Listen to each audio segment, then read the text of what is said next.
Start clapping. Start clapping. No, not you. The audience. Yay, we're back. Oh. They came back for another episode. No, you can clap too. Welcome that to was a good one. Another episode of the Carmudgeon Show. Part of the Haggerty Podcast Network. We should rebrand the Carmudgeon Show in the way that Motor Week did, like was Motor Week 88. We should brand this Carmudgeon 24. Yes. No, let's not say we did. My name is Jason Cammisa. That thing over there is Derek Tam-Scott. And we are a part of the Haggerty Drivers Club. And if you'd like to consider joining the Haggerty Drivers Club, click the link below where we talk about other stuff. See? Well done. We should also talk about this episode and its topic. Jake asked us a fucking question. We don't know the guy. I think we should really start this intro over. Really? I thought it was fine. Okay, it's fine. It's fine. Jake asked us a question, and in this episode, we try to answer it. And the question is? You guys were, real hot on the 190E, but it's old as fuck. Is there anything else like it since that approaches it? Is that how you phrased it? It's close. He says exactly. Yeah, exactly. Not in any way, shape, or form, but we're going to answer a question of what is the modern equivalent of a 190? Modern meaning since the 190. Yeah, in the last At any 40, point in the last 40 years, years. What cars have approached it in terms of characteristics we are about to enumerate. Yes. After this jingle. But hold on, I didn't actually say that if you like this content, please consider joining the Haggerty Drivers Club. Link below. Haggerty Drivers Club includes unlimited flatbed towing for all of your classic cars. A subscription to our award-winning magazine. Snapple bottles flying everywhere. And VIP tickets to events and stuff like that. Okay, click. And valuation tool. Oh, shit. The books are trying to leave. Yeah, so am I.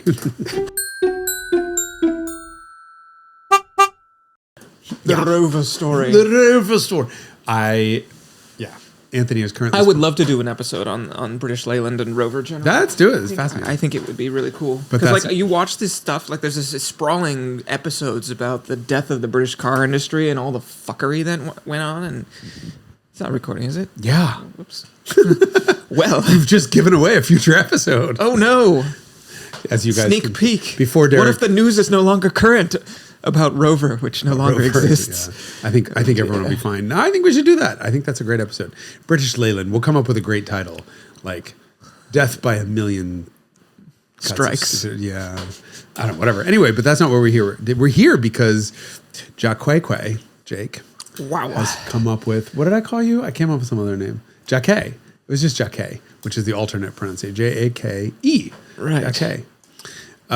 Jake has come up with a question for us. Mm-hmm. Would you like to scream it in the background and then have to edit it out and deal with that? He's got a mask on because he doesn't trust that I'm COVID free. I just threw up in his mask. Great. Jake asked a question, which was, what is the most Mercedes 190-ish car? So we made it 6 seconds into the episode before we started talking about Mercedes. No, we probably already started before the jingle. But the point is, yes, the 190E is ancient, and we just extolled its virtues late last year in a dedicated 190E episode. So what other cars begin to approach its level of brilliance such that you might consider them if you're not a hardcore Mercedes enthusiast? I'm not going to say that there were a level of brilliance because that's a value judgment on it. I don't think Jake mentioned it that way. No, just said 190-like. 190-like. So the question is, the first question is, how do we define 190-ish? That was my first question because I said, no car can approach the brilliance of the 190E. Okay, well, maybe we're not. The yardstick isn't how brilliant it is. Maybe the yardstick is how non-round the fender openings are because they're a very strange shape. The rear ones. Is the front round? I think so. I don't think so. I thought it was sort of squared off whatever. too. How Lamborghini Countach. The answer to your question. Hold on, now I'm going to have to look on my phone to see what a 190E looks like. I thought the fender openings neither of them were round. They have the fact that we've both owned these cars for 20 years. I've only owned cars with flares. They have plastic coverings that conceal the shape of the wheel opening. Do they though? Kind of. Mm-hmm. I mean, if it's square, the flare could be square while the car is not. Yeah, so. I'm sorry to tell you this. They're square.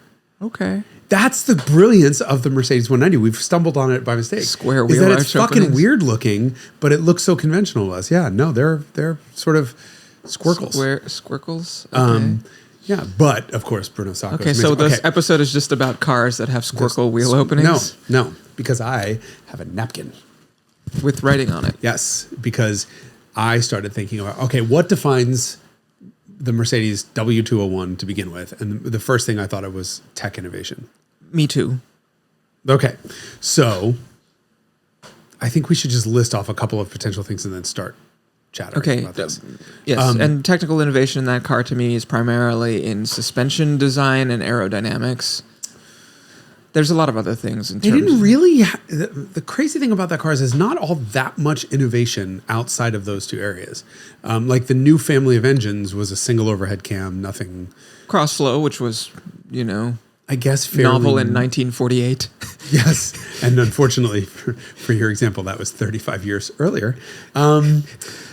Yeah, there wasn't all that much new. The 5-link rear suspension was new, but I think the what was really novel was the idea that you would take the construction methods and engineering of a very, very, very expensive car, yes, and build it in a small package. Yes, that had not been done before. Oh, okay. So you're saying expensive small car. Well, a small luxury car, engineered. Right? So we as Americans always think of luxury and size as synonymous, positively correlated at the very least, right? Yes. You buy. This is why, like the Nissan Maxima didn't work because it was 2 inches shorter than the Altima. Well, how could the more expensive car be smaller? That just destroys my American brain. The idea of a car that was indistinguishable in ride and handling and safety and NVH and refinement from an S-Class, but that was the size of a Honda Fit. I don't think had happened before. Lancia. That's all Lancia ever did. But did they make big cars first and then make them small? They made a full model lineup during this era. They had the Aurelia, which was the big car if you're talking about early post-war, and they had the Astura, and the Ardea existed at the same. Yeah, they kind of did that. I don't know if it was chronological, but certainly both were. It was a full model line where when you went to the smaller version, you got less performance, but not really less quality or innovation. Oh, you didn't get less performance in a 190. The 2316 was the fastest car they made. Oh yeah, but that's like a specific performance variant of the car. I don't know. This is interesting. I mean, the thing is, this is a company we're going backwards, not forwards. But this is a company that had not made a small car and then decided to change gears and make a small car. Yes. Okay. So that's a special thing. Yes, entering a new market was another characterization of the 190 that I consider taking a luxury brand and going tremendously down market is something that I don't think that's also a defining characteristic of saying, this is we're in a very expensive brand. You don't see Rolls-Royce saying, all right, now we're going to make a 5 Series. Right, for $80,000. Another thing that makes that car special is, I guess that we can combine that. I sort of had the idea of a wolf in sheep's clothing. Right, this is a car that did not appear to be sporting, but actually was very sporty. It did not appear to be. Yeah, but a lot of people have been doing that. Alfa Romeo Giulia Super and the Giulietta Turismo Internazionale and the BMW 2002 and 2000 sedan. Okay. Well, I mean, I don't think it's noteworthy. It does do that, but a lot of people had been doing that. True. Various times. Other noteworthy thing, Italian design, German engineering. Yeah. I mean, Bruno Sacco, have you watched him speak German? I don't know if he's I think he's credibly German when he speaks German. Really? Yeah, I think so. I mean, the Germans would have insisted that someone be speaking German, but he is Italian, right? Yes, technically. Okay.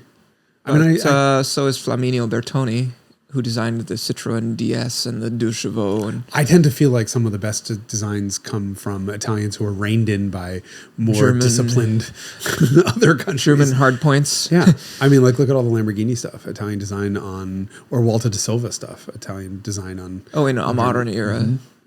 Interesting. I think it's a lovely marriage. Okay. A tiny car, but huge presence. That's, I think, something that's pretty definitively subjective. Everyone thinks it's a big car. There is not a single sedan on sale today. When you say presence, you mean a car that appears larger and than drives it is. far larger than it is. Okay. I mean, I think that's one of the defining. I don't think if we surveyed the audience, I would say 99% of them think that car is the size of a modern Civic. Mm-hmm. And it's 3 or 4 classes smaller than that. Mm-hmm. The last car that came close to its size was a Fiesta. Sedan. And it was bigger. It was like 3 inches taller and like 3 inches wider, but like, you know, an inch shorter or something. It was a far larger car.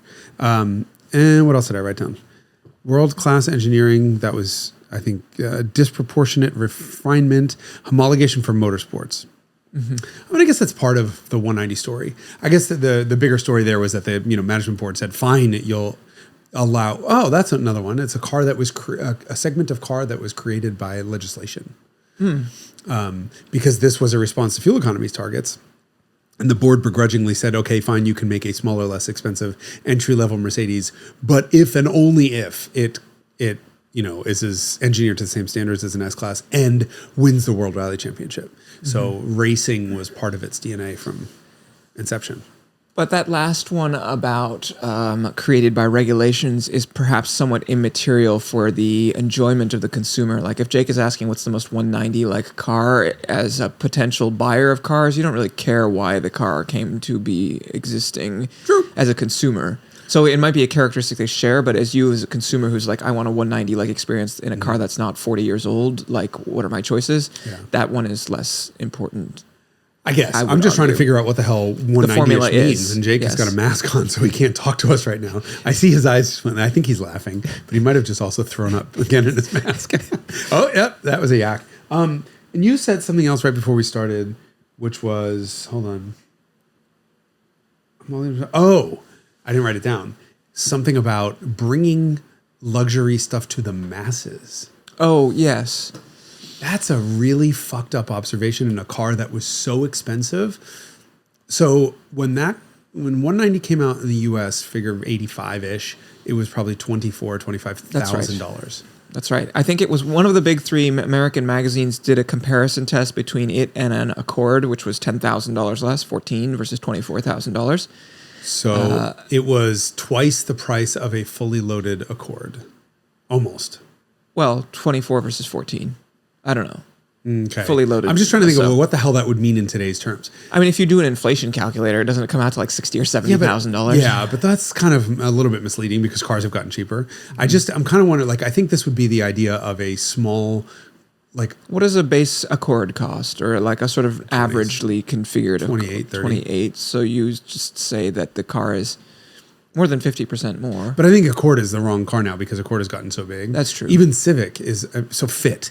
I think it would be the equivalent of a $50,000 fit. Yeah, but there was a CVCC at this time, so there was a smaller car. But you say that's like a But I think the Accord car has grown in way like out. Okay, so it doesn't matter. Let's say that instead of $20,000. It'd be like having a $60,000 or $70,000 compact today, which I would then argue is not bringing it to the masses. Mm-hmm.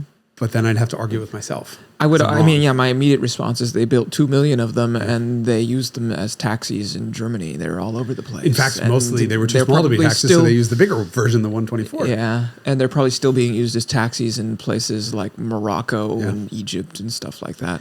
So that's a really interesting question. How the hell do you bring a car to the masses that's priced like a genuine luxury car, just only small? And yet they did, because we view Mercedes as a luxury car in the US. That's not the case in Europe. I mean, they're just cars. They're just taxis. I mean, I'm going to expose my nerdiness, but I have watched period marketing materials specifically dedicated to Mercedes taxis. And a lot of the times the marketing copy is oriented towards disarming the objection about the high initial cost by saying the cost of operation and the resale value and the quality of the engineering over the life of the thing actually makes it so that even though it's expensive to buy in the first place, it's like a sensible thing or something you can rationalize as an owner operator of a taxi. Yeah, it's such a German thing to do. Yes. But the point is that like they're aware, and it wasn't like they were always expensive items. And like when you look at period road tests of comparisons, even like of the E23 7 Series, which is the first big BMW, like against the S-Class, they're like, oh, the Mercedes is much more expensive, blah, blah, blah. Right. People were always commenting on how expensive Mercedes were. But it was kind of one of those things where people would rationalize their way to buying the more expensive. To the point that those became mass market cars. So if you look at the top selling brands in the U.S., you know, when you're looking at BMW and Mercedes these days, we're talking not even top 20. I mean, I don't know where they are, but I mean, BMW sells 1 million cars a year in the U.S. All in, and that's, you know, what Chrysler sells in one day of Dodge Rams. Gross exaggeration. But you will often see BMW and Mercedes in the top 5 best-selling brands in Germany. I mean, they are normal cars there because Germans are willing to spend, to your point, a lot more money on a car. Well, and I think one of the things that also is that those cars are optimized for Autobahn use, and there's a lot of like foreign products that simply don't stand up to that type of use case, and so Germans won't consider them credibly. And plus some pride of, you know, the national pride of their. No, I think, but so it's so interesting to me, you know, to go to Europe, especially 20 years ago when Mercedes were. It's really very easy to get a rental car that's a BMW or a Mercedes or Audi. They're just Europe. Cars. Yeah, I mean, 3 Series is often top 3 best-selling cars in Germany. If I'm not wrong. I mean, that could have changed now in the last couple of years with Nissan Qashqais and sure. But yeah, the point is that actually they did really effectively bring luxury car to the masses. You're right, because the masses did accept this price point as something that was reasonable for what you got in exchange. Yeah. So I guess with all of we could go through each one of those categories and decide, but I don't know if there's anything that even remotely comes close to that, except for something that I don't want to say. Why don't we? I'm going to throw this rubber band at you. Okay. Oh wow, good hit. You tell us. Oh, what was my eye here? You tell us what you think. Is there a car that comes? Well, no. As soon as he posed the question, you're like, I can think of 4 or 5 of them, and I was like, I can think of 0. There's nothing else. I mean, and maybe also as a demonstration of how little I know about modern cars, which is somewhat of a conscious choice, or how little they interest me. But I mean, you have to say, or you have to ask, like, what are the... It's just a really good car in some senses, right? So if you're going to just say, what are the standards of today of like, what are really good cars out there that you can buy? Like, what is a company where you're like, I trust their engineering. I think they're doing well in terms of performance and innovation, and it's like styled in an interesting way. It's just a good car. You know, one of the marks that comes to my mind is Mazda. And then I think that the Hyundai Kia is also doing that. You know, BMW is disappointing us, and you know, there's various other car companies that are disappointing. You know, Jaguar, we talked about how it was like a sort of moribund on death's door brand. Thank you for saving everyone the clicks to look that up. And so there's a lot of companies that are not really killing it, but I think that there are some. So we say, you know, if that's the standard, if Mercedes-Benz during that era is killing it, and in terms of the quality of engineering and, you know, technical innovation, quality, refinement, craftsmanship, those are some of these are synonymous words. Durability, just the traditional Mercedes virtues that the board is telling the designers that they have to incorporate into the 190E. You know, who else is maybe in an analogous position now? And those were the ones that came to my mind. So Mazda is an interesting one. I want to go back to the Koreans because I think there's a lot to be said there. But Mazda, I adore as a car company because they make wonderful cars that people continue to ignore. And I don't understand it. But I don't think Mazda is in the same spot. I think Mazda is making really lovely cars that are well produced. They're reliable. They're desirable and they're beautiful. But I don't see any technical innovation from Mazda in the same way. What I see is efficiency of engineering. Active? Well, efficiency of engineering is what I was just going to say, where you have really brilliant engineering at whittling something down to its components, or its necessary components, and then optimizing. And the Miata is the perfect example of that, which is to say, here's a car that everyone says is impossible. Yeah. And there it is. And it's brilliant. Yeah. And it does everything better. But in terms of pioneering new technology... Yeah, I mean, Sky Active is like almost there. It's not technically new to use the Miller-Atkinson cycle, but they sort of like do it through, variable displacement or something It like is no, it's done by variable valve timing. Basically, yes, but everyone's kind of doing that, and so I guess the whole Skyactiv idea is taking a holistic look at the entire car and making incremental improvements everywhere. For example, like the Miata has a transmission with so the rear axle ratio is like 5.5 or 5.3 to 1. And it was so that they can make all the components in the transmission smaller and save weight this way. It's just incredible millimeter by millimeter and microgram by microgram view of efficiency total. And that is very Mercedes-Benz. And that 190 only weighed 2,500 pounds. That was a hell of an achievement. But in terms of really changing the game, advancing the state of the automobile, I don't think Mazda's done much. Okay. What they've done is not advance the state, but they've maximized it. Sure. The Koreans, i.e. Hyundai Kia, as a company, that's a very close, I think probably as close as we're going to get until I talk about some other ones. Tesla. We'll talk about it in a second. I'm not going to deal my hand yet. But here's a company that started at the bottom rather than a company that started at the top, where Mercedes was, and has gradually found a way to move further and further up market with Genesis and give luxury to the masses in the opposite kind of way. Say, hey, if you want an S-Class, you can have an S-Class at a quarter of the price or half the price. That is 97% as good. That's very it's opposite because it's inverted, yes. Yeah, it's bottom up instead of top down, but that's the same kind of idea, sort of democratizing access to superior automobiling. Yeah, or just luxury features like, on having a Hyundai Elantra have standard rear heated seats when you can't get them in a fucking 911 GT3, for example. Not bitter you can't get that. Rear seats at all. You can't get, no, I'm talking about heated front seats. Oh, yeah, I thought you were talking about heated rear seats. Yeah, Well, so you would have to have seats in order for them to be heated. Not really. You could have heated non-seats. Like the engine is right there. Yeah, exactly. Just take the heat, the sound deadening out. I mean, you start to see like, these sort of entry-level cars have really huge feature sets. It started with like standard Bluetooth in 2010. That was always kind of the Korean way, actually, was that, I spend a lot of time watching old Motor Week episodes, and like the 90s reviews of the Korean cars, they're like, it's kind of shitty and like pretty abysmal in some ways, but the feature list is really incredible for the price point. And that was like always part of the value proposition. Oh, when they did their first V6, John, what's his name? John Davis lost his fucking shit on camera.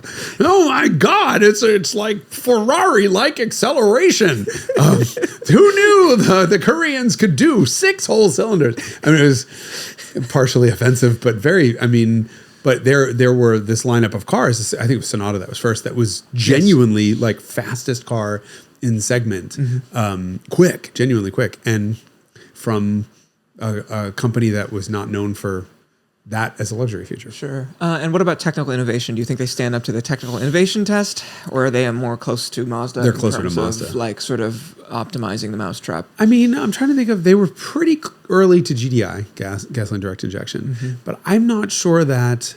So honestly, if I think about where the technical innovation is happening in the automotive industry right now, there's none happening in legacy combustion. manufacturers. Yeah. Well, where there is, it's not happening in internal combustion. I mean, we haven't had a breakthrough in anything to do with an ICE engine I think direct injection, is it? I guess the last was the trifecta of direct injection, variable valve timing, and turbocharging. So that's the sort of modern GDI turbo. What's new? Well, what about in the rest of the car? I mean, because we pointed out the 190E did not innovate in the powertrain department. It innovated in the sort of chassis department. So, any car suspension design hasn't really changed in any meaningful way in the last anything new. Couple decades. I mean, you have McLaren's cross connection system that eliminated anti-roll bars. You have some sort of magnetorheological that's a good shocks. One. That's a good one. But they've been around for 20 years. They're just gradually improving. In 03 or something like that. It's been a long time. I'm trying to think in like chassis control systems. Or just like a novel suspension design. I mean, the thing about 5-link was it was completely like, whoa, you like took double wishbones and exploded it so that each link could do its own thing in an and then it was optimized copied way. by everyone else with integral. What does Jaguar call it? Jaguar and BMW both have a name for it. It's that fifth link that's god damn it. E60 got it in over E39, and that was the big change. It's called something. I still have COVID brain. It's a We believe you. No, we're gonna have to do a flashy thing on screen when we talk. It's the link that allows them to decouple fucking tow control from fucking impact. What the fuck? Okay, well, I guess this has been this episode of the Carmudgeon Show. Jason has Melted de-Jasoned. COVID brain is an actual thing. It's I can't think of anything. Anyway, yeah, I don't think we've seen all that much. Certainly nothing new in steering, right? Everybody's doing four-wheel steering, which is just an electric power steering rack on the rear wheels. Yeah, I mean, steer by wire. Okay, so Okay, now you can. yeah, it's Tesla. Yeah. It's not just Tesla, I should say. It's the startups. It's Tesla, it's Rivian, and it's Lucid. And probably a whole bunch of Chinese brands that we don't know of over here because they're not sold here yet. But if I think about the innovation, the big innovations happening in powertrain, it's propulsion with multiple motors, right? Lucid is the one that has beaten everyone, I guess, unless maybe it's Rimac, another one that we should talk about, not really mass market, to a 3 or 4 motor system that fundamentally changes handling. Yes. That's a new thing. Yes. All of the electric powertrains themselves are a fundamental new and different thing. Like them or not, it is, but that's just something different. And I feel like the startups are leading the charge on battery development, battery design, motor control, and efficiency there. So that once again goes to Tesla, Lucid, and all. And I think then you have steering. Okay, steer by wire is something new and different. I mean, Nissan tried it we discussed this in the past, but kept a traditional backup, and it didn't work. It was terrible. I'm very much looking forward to seeing more real world reviews from people in this Cybertruck, but from my experience, that did work. And that was new and different. And so all of that innovation is happening outside of the traditional world. And I think I've said before, I think Lucid and Tesla are the Mercedes of today because they're the ones pushing everything forward. Yes. Which Mercedes had just this huge I mean, at some point it would be a shocking departure of an episode topic for us, but we could just sort of explore the number of times that Mercedes has done that over the years. Because since the dawn of time, the number, it must be enormous. And I've never systematically sort of thought about that as a topic. But I mean, the invention of the automobile, obviously, being one of them. Hello.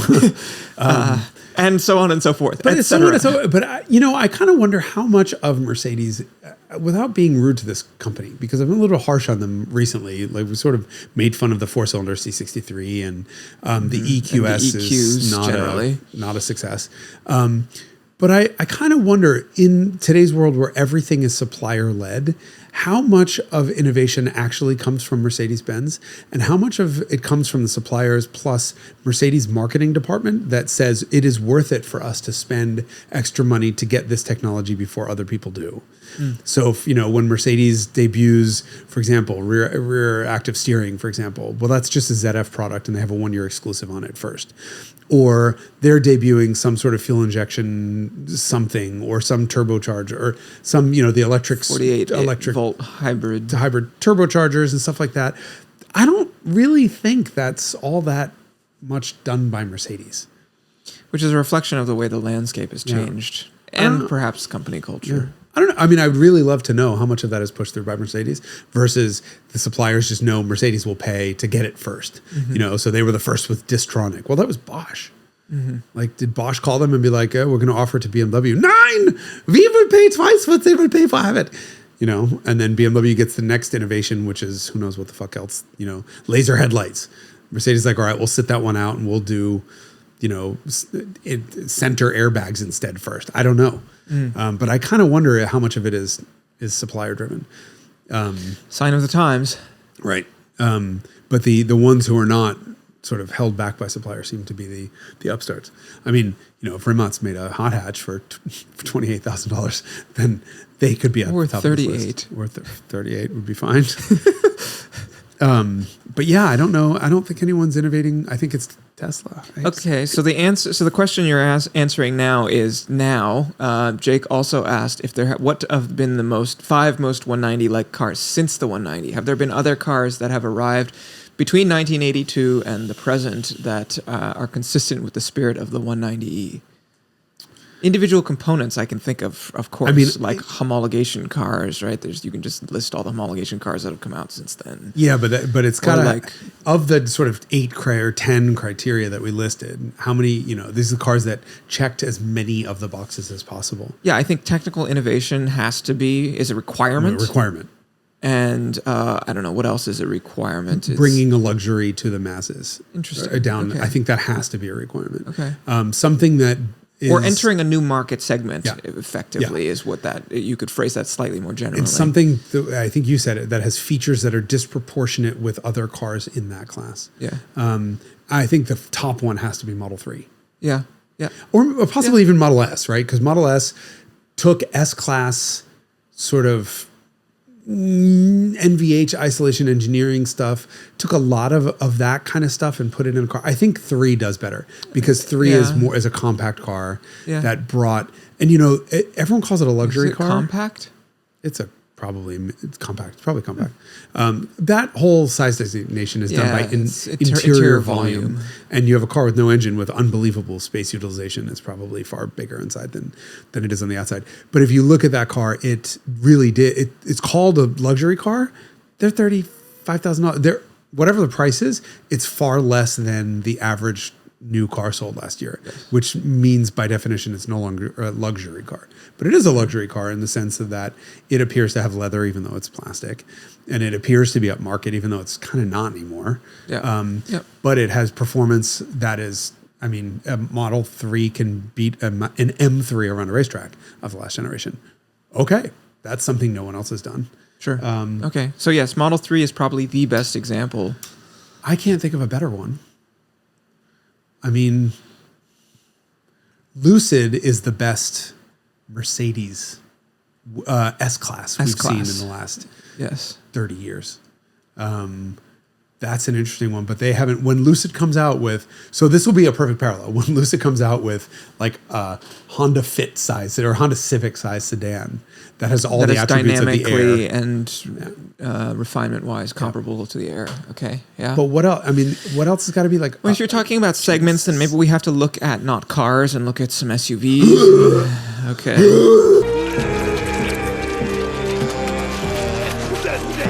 Okay. Yeah. Fine. Has there been an SUV? Oh, I'm just gonna go to fucking Rivian. Yeah. But now it's too big. Yeah, but I know what it is. Yeah. What about Cayenne? Because they're entering a new segment and they're bringing a certain set of characteristics, which is dynamic prowess, to a segment that is heretofore unfamiliar. Was the X5 not first? Okay, X5, 98, right? No technical innovation whatsoever. It was an E39 on stilts. Okay. But Cayenne's an interesting one. I'm just trying to think about the sort of ways that the question is. I mean, if we think about 5 years pre-Cayenne, we had Lamborghini LM02 and Ford Explorer. 5 years? Actual 5 years. I know, but you sort of in the build up. The state of the state of the art, like again, returning to John Davis, if you watch all of the like SUV commentary from like 1997, where they're like Acura SLX, where it rolls on its roof and stuff like that, and the whole Mercedes Ford ML, which Explorer, was still body on frame. I mean, and Range Rover was also body on frame. Every Land Rover sold was body on frame in that era. Call it late 90s. Yeah. Jeep Cherokee wasn't. That was always unibody. Always? Yeah. Really? Yeah. I didn't know that. Yeah. Huh. That's why they make decent Lemons cars. Annoyingly, you see them around the track, you're like, that person's gonna die, and they don't. Because it's unibody. It's unibody. Okay. What? I'm trying to think. So that has to be. The thing is, I don't love Cayenne in the same way that I really appreciate what Porsche has been able to do with Macan. Yes, but it's just another. It wasn't on the vanguard. Right, and it's just a fucking Audi. Yeah. It's an Audi Q5. Yes. But the reason I love it so much is that they were able to take a fundamentally flawed design, Porsche would never be good at this, and make it so much better than it ever has any right to be. Yeah. So yeah, maybe Cayenne. Yeah. I mean, it didn't exactly democratize. No, it didn't democratize shit. I mean, it democratized handling for the SUV crowd. It actually democratized Porsche, right? It became the cheapest. Well, it became the cheapest Porsche you could buy. That obviously Macan really did that.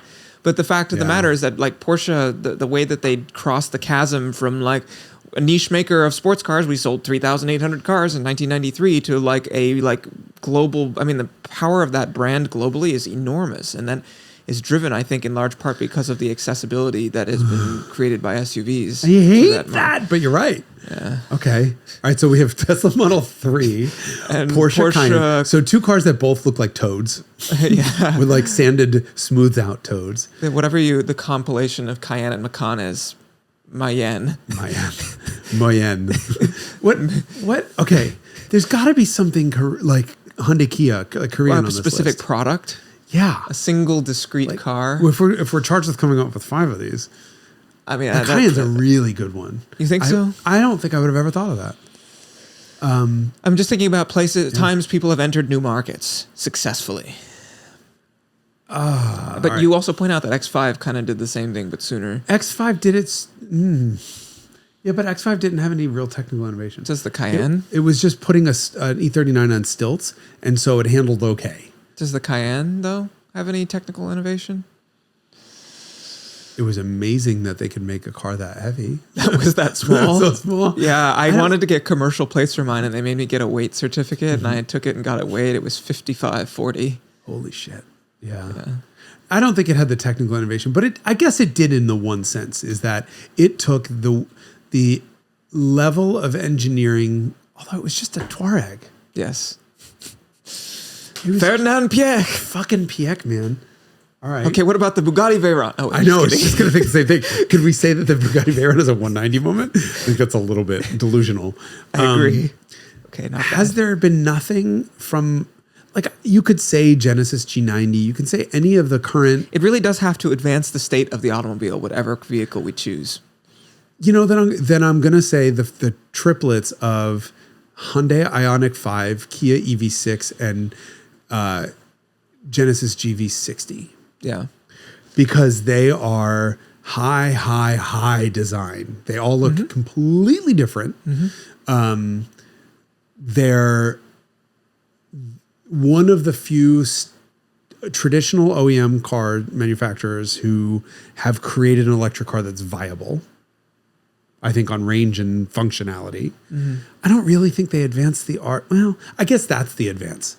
There's no other major technological breakthroughs that are so different. What does it do that a Tesla Model 3 didn't do 5 years earlier? Look good. Yeah. Look good, differentiate itself. But that's not enough. That's not enough real substance. This is why that we like obsess about the 190E, and people are like, well, it's like some random shitty small Mercedes. Like, why are you so into this thing? Because it changed the landscape of the world. Yeah.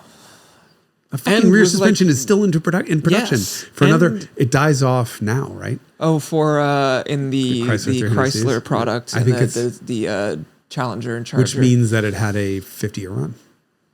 What? No. A 40-year run. 82. Where the hell am I? 82, 40. Yeah, 42 40 years. Well, that's amazing. Yeah. Jake, you thought of this. Do you have any other cars that you think might have changed this? I mean, I'm looking at his Honda CRZ over there going, nah, probably not. How rude. No. Hold on, what's that? Veloster? Veloster?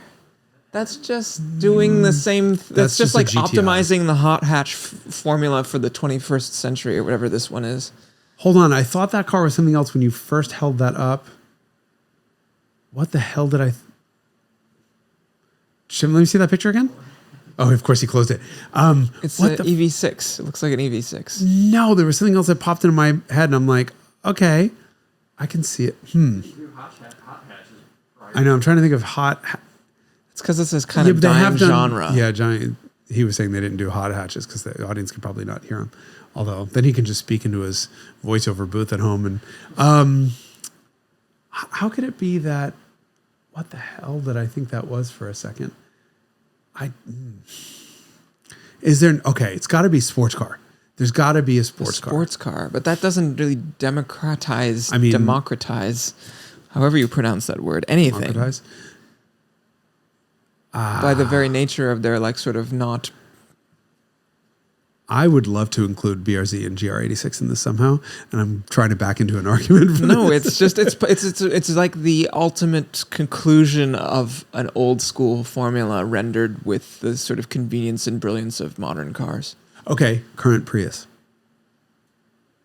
First Prius. Current Prius. First Prius. Current Prius.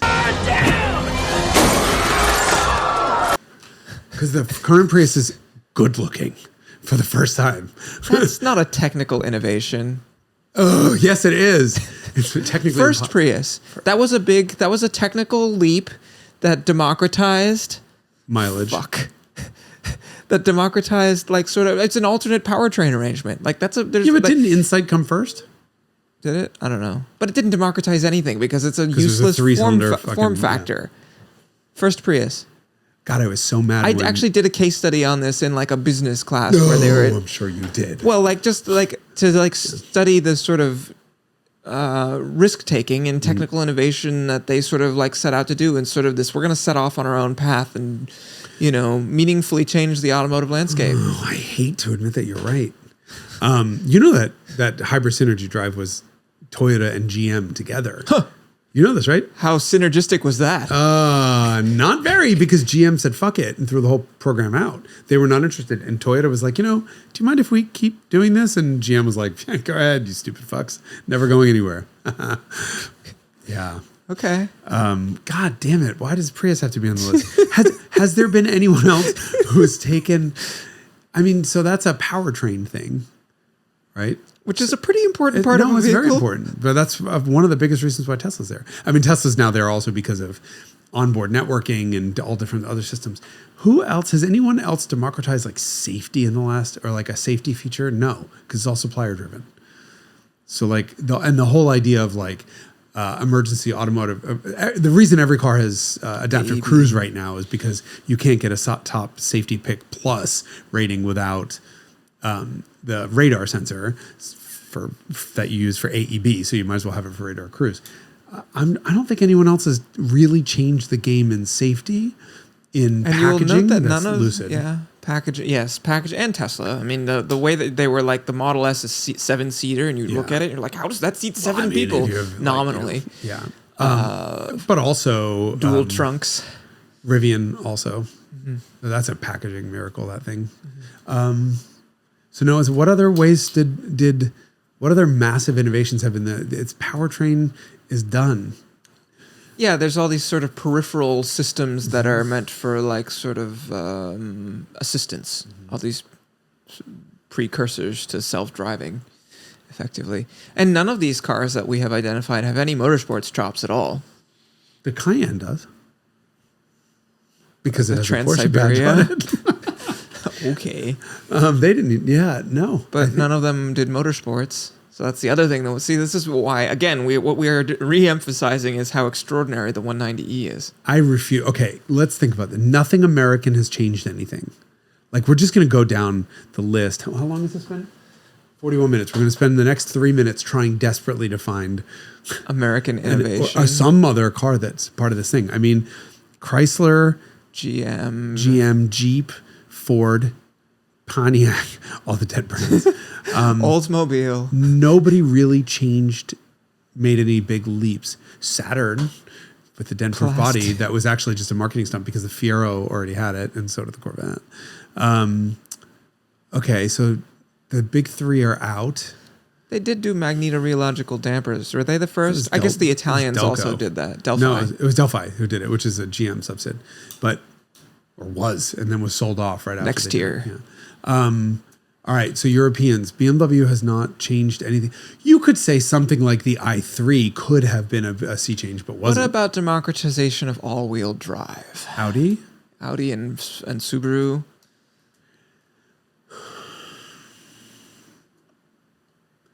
The credit has to go to Audi there. And that actually came before the 190, so it's exempt from this conversation. Boom, out. Porsche, BMW. All right, the Brits. We have Jaguar. Sorry. No, I guess couldn't not. even finish that thought. Oh, is it Morgan? Just kidding. No. TVR. The Italians. No, nobody's moved down market. If anyone should move down market, it's the Italians, and none of them have been able to pull that off. Maserati with the Ghibli. Has it successvel? When was the No. last time you saw one? Exactly. I They sold hate 2 seeing million. them. They sold 2 million 190s. Yeah. And then Japanese, we have Toyota. Honda had to have done something, but I guess Honda's really not much of an VTEC, Indian. yo. I mean, that was a hell of an innovation, but that's one technological feature. Yeah, it's on just an engine. improvement of an existing, but you know, you could argue 5-link was too. Yeah, but the 190 wasn't about 5-link. I mean, if like, for example, the 93 Civic or 92 Civic that debuted VTEC in a mass market car had also debuted a whole bunch of other things and a whole new philosophy about cars. Okay. I mean, in that sense, really, 93 Camry. 92 Camry. The pretty one, yeah. The pretty one. You're just saying that an imported car that's like... I'm actually going to cross my arms, put my elbows down on the table, and say, yeah, that deserves to be on it. Because that was a Toyota that was designed and developed in the U.S. for the U.S. specifically. Wouldn't you then say the 84 Accord? No, because the 84 Accord was not pretty. Kidding. Should I have to say Accord. The reason why I think Camry is because Camry took a car lineup that was a compact car and turned it into a midsize. Took a huge leap in size, but studied exactly what was important to U.S. buyers and then put a Lexus interior in it. Where at that point, I don't think Honda was anywhere close in terms of NVH refinement. Lexus LS400? Yeah. Not a lot of technical innovation. Was let's do everything right. Yeah. Let's just do it all. Yeah. Oh, fuck, that means 2 Toyotas on the list? I think I might argue LS400 is potentially more impactful than Camry. I'm trying to believe you on the Camry. I really am. I mean, they're of those 2 cars in the same generation. Yes. Right? That was the same time for Toyota. Yeah. But Camry sold 400 and something thousand a year. That was, how do you take a $18,000 car and make it ride as well as an S-Class-ish? And just give it 35 miles per gallon and just all this refinement. And it did all of these things differently. And it looked great. And it was participating in motorsports. I got my first speeding ticket, 110 and a 55. Congratulations on 200%. I don't think that car rises. I think LS, I think, permanently changed the landscape. Toyota. For more impact. It almost actually killed Mercedes. Yeah. It forced Mercedes to make shit cars. It ended the era that is epitomized by the 190e. How could we? That should have been our first. I know. Oh my We God, how completely embarrassing. missed that. We're going to have to re-record this episode. Tesla Model 3. All right. Porsche Cayenne. Kind of. No, I think it created a whole new segment. It created a whole new, I hate to say that. Toyota Prius, Lexus LS400. And come on, how many did you say? 5? Fuck, we have to do one more. You really think we're going to come up with one more? We don't have a choice. Do what Jake says, or he'll edit you in such a way to make you look bad. Oh no. Oh no, what'd you say? Oh no. No, but you did it like, oh no. You're going to have to do one of your little compilations of, oh no. Oh no. Oh no. Mr. Bill. Oh no.